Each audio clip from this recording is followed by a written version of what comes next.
Tension diplomatique, le torchon brûle entre le Niger et le Bénin. 5 points cruciaux pour comprendre ce bras de fer entre ces deux pays frontaliers de l'Afrique.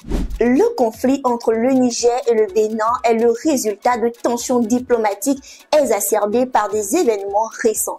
Pour mieux comprendre ce bras de fer entre ces deux pays frontaliers, voici 5 points cruciaux à considérer. Premier point, origine du conflit. Le conflit entre le Niger et le Bénin est principalement lié à des questions frontalières et de contrôle des ressources naturelles, notamment les ressources hydriques du fleuve Niger. Ces tensions ont des racines historiques et ont été exacerbées par des différends territoriaux non résolus. En 1999, première série de tensions lorsque le Niger et le Bénin commencent à revendiquer des territoires adjacents au fleuve. En 2005, accrochage militaire mineur entre les forces des deux pays. En 2013, tentative de négociation diplomatique avec l'intervention de la CEDEAO. Du Nigeria voisin du Niger, avec le Bénin, donc le président voisin du Niger également, nous prenons la chose au sérieux et n'agissons rapidement. Je crois que tous les moyens seront utilisés au besoin pour que l'ordre constitutionnel soit rétabli au Niger, mais l'idéal serait que tout se fasse dans la paix et de la concorde. Donc, tel que le président a engagé, les actions de médiation seront renforcées ce soir même pour que cette situation s'arrange dans la paix. Le Niger révoque le consul honoraire du Bénin ainsi que d'autres consulats dans d'autres pays, justifiant cette action par des nécessités de service. Cependant, cette révocation intervient dans un contexte de tensions diplomatiques avec le Bénin. Deuxième point, impact du coup d'État au Niger en 2023. Tout a commencé avec le coup d'État au Niger qui a eu lieu le 26 mai 2023 lorsque le président Mohamed Bazoum a été séquestré dans le palais présidentiel. Ce coup d'État a été condamné par la CEDEAO dont le Bénin fait partie. In the event the authorities' demands are not met within 1 week, take all measures necessary to restore constitutional order in the Republic of Niger.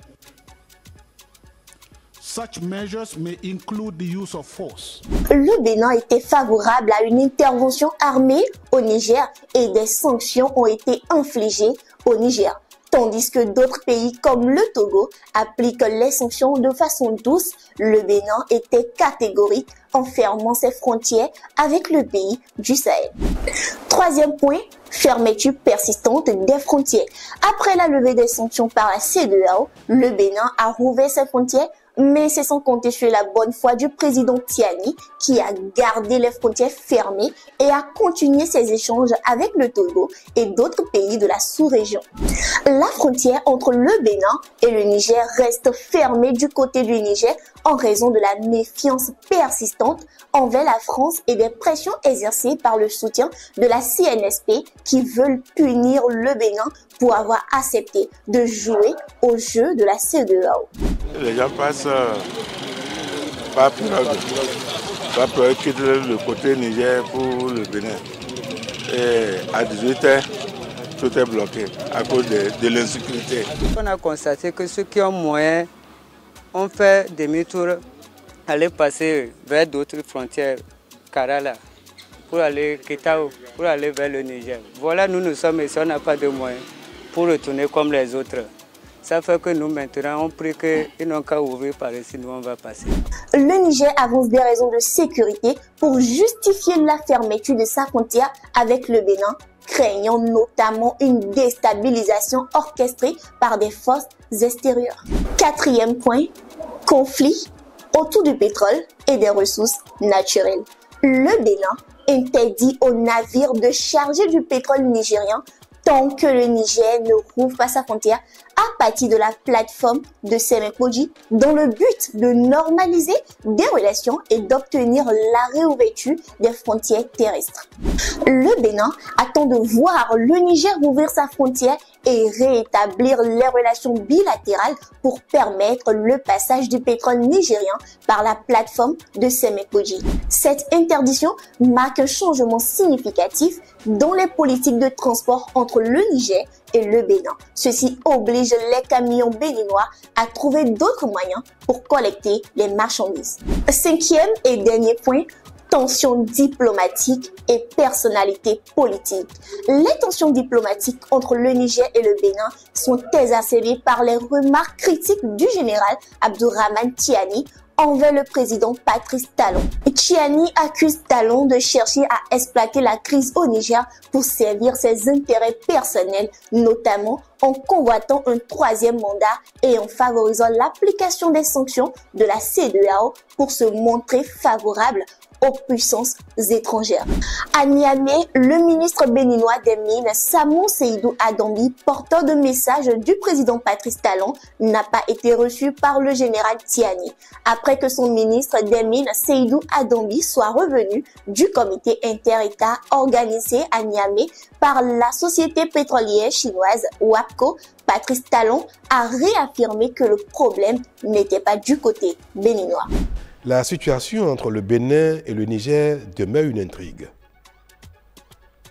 Il y a environ une semaine, je crois, les autorités nigériennes nous ont saisis par écrit pour solliciter la tenue d'une réunion du comité interétatique de suivi du pipeline pétrolier. Elles ont proposé que la réunion se tienne au Niger. Et le Bénin a donné son accord et j'ai personnellement instruit le ministre en charge des mines de s'y rendre. Mais selon le compte rendu qu'il m'a fait hier à son retour, le ministre Adambi, il ressort que la partie nigérienne présente à la dite rencontre n'a apporté aucune réponse à nos préoccupations et attend ou attendrait de recevoir les instructions de ses plus hautes autorités. Le président Tiani n'a pas reçu le ministre Adambi, que j'ai pourtant expressément chargé de lui remettre ma lettre d'apaisement et d'invite au rétablissement de la fraternité et de la libre circulation des personnes et des biens entre le Niger et le Bénin. La crise entre le Bénin et le Niger souligne les défis diplomatiques et économiques auxquels sont confrontés les deux pays. La révocation du consul honoraire du Bénin par le Niger, la fermeture persistante des frontières nigériennes malgré la réouverture du côté béninois et les conflits autour de la pipeline Niger-Bénin ont contribué à aggraver la situation. Ces événements mettent en lumière la nécessité d'une résolution pacifique pour restaurer la confiance et la coopération entre les deux nations. C'est Farida Binola sur Lomé Actu, restez connectés.